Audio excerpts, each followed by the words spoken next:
Good morning, everyone. This morning we celebrate the 19th Sunday after Trinity. Tact and tolerance. Tact and tolerance. It's a day of recognition also of other religions, and this is an important point. But tact and tolerance are one of the very, very important things that hold all of our communities together, hold our families together. Big groups, small groups, tact and tolerance. Not really condoning wrong things, don't misunderstand that. But tact and tolerance is most important for harmony, sustainable harmony. So let's, as we always do, look at the collect, the epistle and the gospel for ways that we can bring these ideas into our lives. All these ideas are vital, they're alive, you can try them, you can bring them into your life and add real value to your life. The collect reads in part, O God, who meetest every man upon that path, by which he draweth nigh unto thee. Elizabethan English. What this collect says is, O God, who greets everybody that comes to you, God, by whatever path they take. If they have a sincere heart and a sincere wish to learn more of your laws and to live in harmony with one another. That's what that passage means. Our human consciousness has got distinct limits. God's consciousness does not have limits. This is something we've always got to remind ourselves of. The collect goes on, grant us such a measure of thy wisdom that by our love and gentleness, the wandering sheep be guided to thy fold. So we are playing a role in this by our example, our love and gentleness. We are asking for additional assistance. What are we asking for? We're asking for God's wisdom. Where does God's wisdom arise from? The heart, the softening of the heart. And you can see perhaps the connection with tact and tolerance, coming from a softened, heart-filled, love-filled heart. So there's the connection. That's the path we have to begin. In the epistle and the gospel, we usually look then for stories around that. And how does that work? So, tact and tolerance. How does that work for St Paul? Well, St Paul says, I am trying to understand and actually emulate the people I'm interacting with.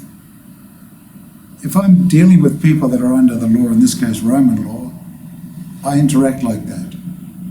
I don't ask them to change for me, I change for them.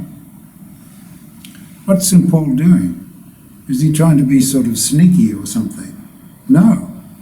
He is trying to be as flexible as possible.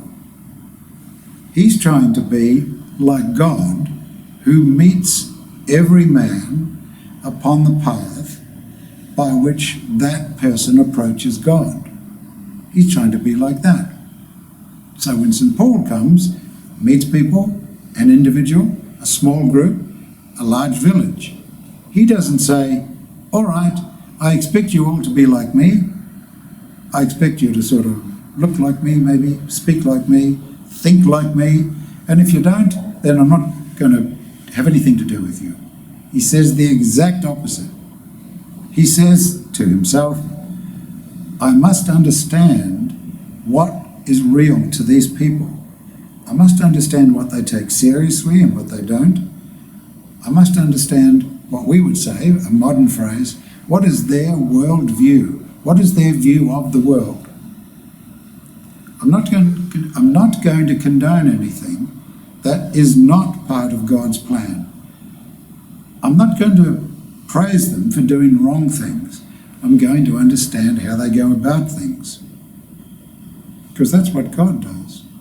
God understands us. God, with infinite consciousness, understands us with limited consciousness. So St Paul does this wherever he goes. It's an extraordinary thing to do well. It's almost, not almost, but is the ultimate tact and tolerance, isn't it? The ultimate. If you could do that with everybody you met. If everybody you met said, gee, that person, very nice person, that person really understood me. When we were talking, I felt a real empathy with that person. That person took me seriously. That is, those are the comments about me and you when we are talking to other people. At the end of the epistle, St Paul reminds the listeners what's going on in everybody's life. We're moving forward in understanding. Our hearts are changing and opening. We're learning more about God's law. And we're like athletes in a race. What he's saying is, athletes train.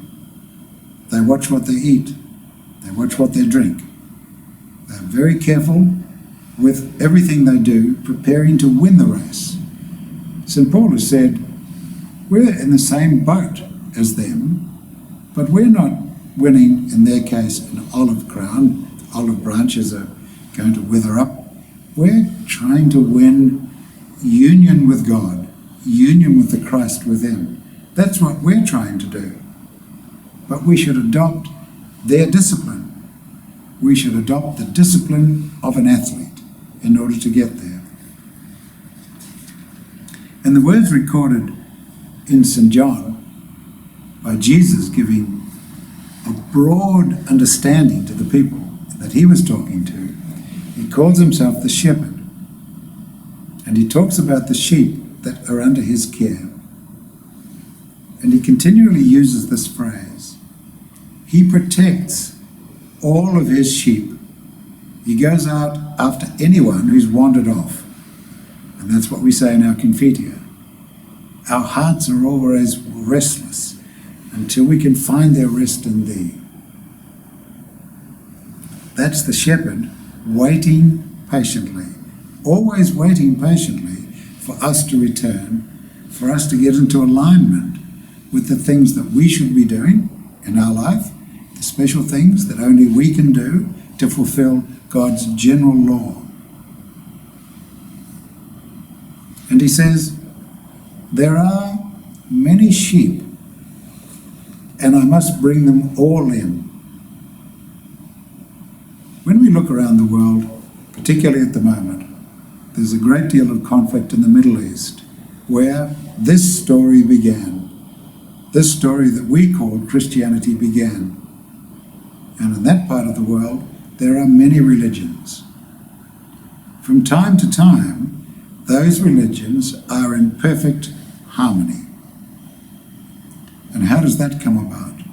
That comes about through tact and tolerance, understanding, and giving people room to move. It comes about from the wisdom, God's wisdom, which says, I understand that you worship God differently to the way I do it. You're not asking me to change. I'm not asking you to change. And we can live in harmony. We don't make any value judgments about your religion. We ask you not to take any value judgments about our religion. Tact and tolerance. What happens when conflict comes? It always comes with hate. Always. Not through tact and tolerance. It's the opposite of tact and tolerance.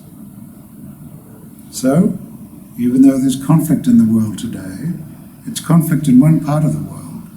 We should be very careful the way we go about things in our community, not to get confused between the hatred coming from one place, which doesn't exist in our community. We are following God's law as other wise religions are following God's law in their own way. And Jesus concludes, there shall be one fold and one shepherd, talking about the Christ. The message from Jesus is unique for Christians. The Christ behind that is universal on the planet. I invite you to think about these thoughts this week and recall tact and tolerance when your particular situation is getting a little bit heated, a little bit misunderstood. Pause and say to yourself, hatred has no part in any of things that are to do with God's will. Tact and tolerance can usually, and almost certainly always, find a way through to understanding. I commend those thoughts to you this week.